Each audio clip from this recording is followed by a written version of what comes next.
Hi எல்லோரும் எப்படி இருக்கீங்க? வணக்கம் and welcome back to my channel. இன்றைக்கி ஒரு ரெசிபி பார்க்கலாம். நானே இதுதான் ஃபஸ்ட் டைம் இந்த ரெசிபியை ட்ரை பண்ணுறது. ரொம்ப நாளாக இதை நான் ரீல்ஸில் பார்த்து சேவ் பண்ணி வச்சுருந்தேன். எனக்கே இதை பார்க்கும் போதெல்லாம் டெம்ப்ட் ஆகும். நிறைய பேர் இப்போ இந்தியாவில் இந்த ரெசிபி சேல் பண்ணிகிட்டு இருக்காங்க. நம்மளால் வாங்க முடியாது, சரி நம்மளே ட்ரை பண்ணலாம் சொல்லிட்டு இந்த சிக்கன் ஊறுகாய் தான் ரெடி பண்ணியிருந்தேன். ரொம்ப நல்லா இருந்தது சாதத்தோட பெரட்டி சாப்பிட்றதுக்கு. அதுவும் இல்லாமல் இதை ஒரு 7 நாளைக்கு வச்சு சாப்பிட்லாம் அப்படின்னு சொன்னாங்க. சரிடா அப்படின்னு சொல்லிட்டு கொஞ்சமாக ட்ரை பண்ணலாம் சொல்லிட்டு ஒரு 100 கிராமுக்கு கொஞ்சம் அதிகமாகவே போன்லெஸ் சிக்கன் குட்டி குட்டியாக கட் பண்ணி நல்லா வாஷ் பண்ணி வச்சுக்கிட்டேன். அதில் உப்பு அப்புறம் மஞ்சத்தூள் போட்டு மிக்ஸ் பண்ணி அப்படியே ஒரு 10 மினிட்ஸ்க்கு அதை ஒரு பக்கம் வச்சாச்சு. இதுக்கு ஒரு மசாலா பொடி ரெடி பண்ணணும். அதுக்கு பார்த்திங்கன்னா காஞ்ச மிளகா எடுத்து வச்சுருக்கேன் காரத்துக்கு தேவையான அளவுக்கு. அப்புறம் 1 டேபிள் ஸ்பூன் வரமல்லி, 1/2 டேபிள் ஸ்பூன் சோம்பு, 1/2 டேபிள் ஸ்பூன் மிளகு, 4-5 ஏலக்காய், ஒரு பட்டை, 4-5 பல் பூண்டு, அதுக்கப்புறம் ஒரு அந்த ஸ்டாரு. ஸோ இது எல்லாம் தான் எடுத்து வச்சுருந்தேன்.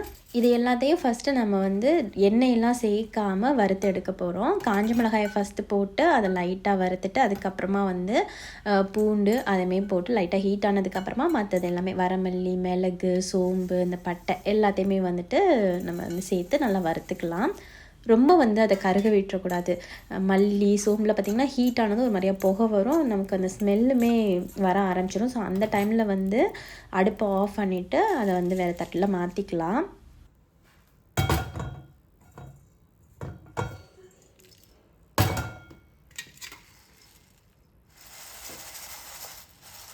நல்லா ஆறுனதுக்கப்புறமா அதை நல்லா இந்த மாதிரி பவுடர் பண்ணி அரைச்சிக்கோங்க. ஃபஸ்ட்டு மிளகாயை போட்டு அரைச்சிட்டு அதுக்கப்புறமா மற்ற ஐட்டம்லாம் போட்டு அரைச்சிக்கோங்க. ஏன்னா மிளகா அரைப்படுறதுக்கு கொஞ்சம் டைம் எடுக்கும். ஸோ அதனால் முடிஞ்ச வரைக்கும் நைஸாகவே அரைச்சிக்கோங்க. எனக்கு காரம் கொஞ்சம் நல்லா பிடிக்கும் அப்படிங்கிறதுனால நான் சம்பா மிளகா அண்ட் காஷ்மீரி மிளகா சேர்த்தோம்னா கலர் வரும் அப்படிங்கிறதுக்காக நான் அதையுமே சேர்த்துருந்தேன்.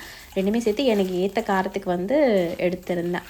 அதுக்கப்புறமா தாச்சியில் எண்ணெய் எதுவுமே ஆட் பண்ண தேவையில்லை. நம்ம மேரினேட் பண்ணி வச்சுருந்தோம் இல்லையா சிக்கன், அதை போட்டு மிக்ஸ் பண்ணிகிட்டே இருந்தோம்னா சிக்கன் குக் ஆகும்போதே தண்ணி வரும். ஸோ அந்த தண்ணியெலாம் இல்லாமல் சிக்கன் வெந்ததுக்கப்புறம் வெறும் சிக்கனை மட்டும் வேறு பாத்திரத்தில் மாற்றிக்கலாம்.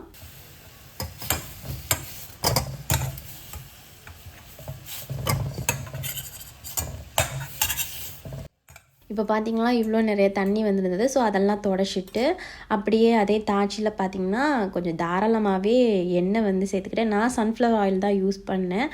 அவங்க என்னென்னு சொல்லலை. நல்லெண்ணெயில் செஞ்சால் ரொம்ப நாளைக்கு இருக்குமா என்னன்னு தெரியல. ஸோ அதனால் நான் நார்மலாக நம்ம குக்கிங்க்கு யூஸ் பண்ணுற சன்ஃப்ளவர் ஆயில் தான் யூஸ் பண்ணியிருந்தேன்.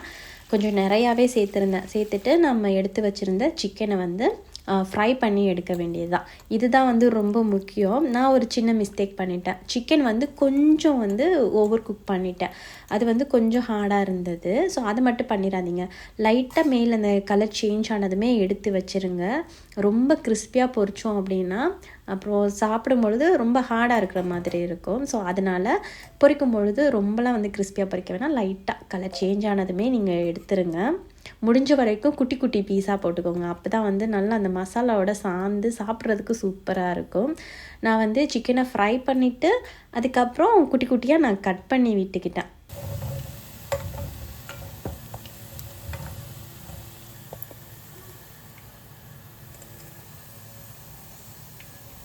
சிக்கன் பொரிச்சிட்டு அதே எண்ணெயில் பார்த்திங்கன்னா 1 டேபிள் ஸ்பூன் இஞ்சி பூண்டு பேஸ்ட்டு சேர்த்துருந்தேன்.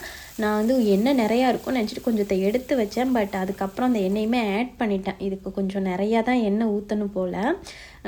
அடுப்பை ஆஃப் பண்ணிவிட்டு அதுக்கப்புறமா வெறும் மிளகாய்த்தூள் அது கலருக்காக சேர்த்துட்டு அது கூடவே நம்ம அரைச்சி வச்சுருந்தோம் இல்லையா அந்த மசாலா பவுடர், அதையுமே அது கூட சேர்த்துக்கலாம்.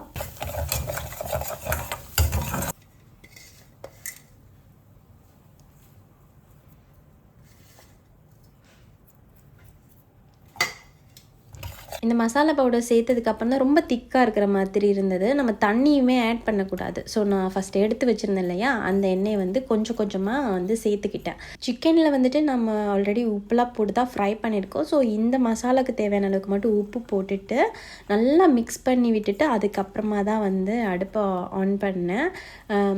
ரொம்ப லோ ஃப்ளேமில் வச்சு நல்லா மிக்ஸ் பண்ணிவிட்டு பவுடர்லாம் நம்ம வறுத்து தான் அந்த மசாலா பவுடர் ரெடி பண்ணியிருக்கோம். ஸோ அதனால் ரொம்ப குக் பண்ண தேவையில்லை. கொஞ்ச நேரம் அந்த கொதி வந்ததும் நம்ம ஃப்ரை பண்ணி வச்சுருக்க சிக்கன்லாம் சேர்த்து நல்லா மிக்ஸ் பண்ணிவிட்டு அதில் வந்து நம்ம எலுமிச்சம்பழ சாறு வந்து பிழிஞ்சு விடணும். சாரி, நான் வந்து எலுமிச்சம்பழம் பிழிஞ்சு ஊற்றும் பொழுது வீடியோ எடுக்க மறந்துட்டேன். நான் ஒரு 2 மீடியம் சைஸ் எலுமிச்சம்பழ சாறு வந்து ஊற்றியிருந்தேன். டேஸ்ட் பண்ணும் பொழுது புளிப்பு தெரியணும். ஸோ அப்படி இருந்தால் தான் அது ஊறுகாய் நல்லாயிருக்கும். இந்த ஊறுகாயை ஒரு கிளாஸ் கண்டெய்னர்ஸ் இந்த மாதிரி போட்டு வெளியில் பார்த்தீங்கன்னா ரூம் டெம்பரேச்சரில் ஒரு 5 டேஸ்க்கு வச்சுக்கலாம். ஃப்ரிட்ஜில் வந்து ஒரு 7 டேஸ் வரைக்கும் வச்சுக்கலாம்னு சொல்லியிருந்தாங்க. நானுமே ஒரு 5 டேஸ் வெளியில் வச்சு பார்த்தேன். கெட்டிலா போல் நல்லாவே இருந்தது. டேஸ்ட்டு சூப்பராக இருந்தது. நல்லா சுட சுட சாதத்தில் போட்டு பரட்டி சாப்பிட்றதுக்கு நல்லா புளிப்பாக சூப்பராக இருந்தது. மறக்காமல் இந்த ரெசிபியை ட்ரை பண்ணி பார்த்துட்டு எப்படி இருந்துச்சுன்னு சொல்லிட்டு கமெண்ட்டில் ஷேர் பண்ணுங்கள். இன்னொரு வீடியோவில் பார்க்கலாம். பாய் அண்ட் தேங்க்ஸ் ஃபார் வாட்சிங்.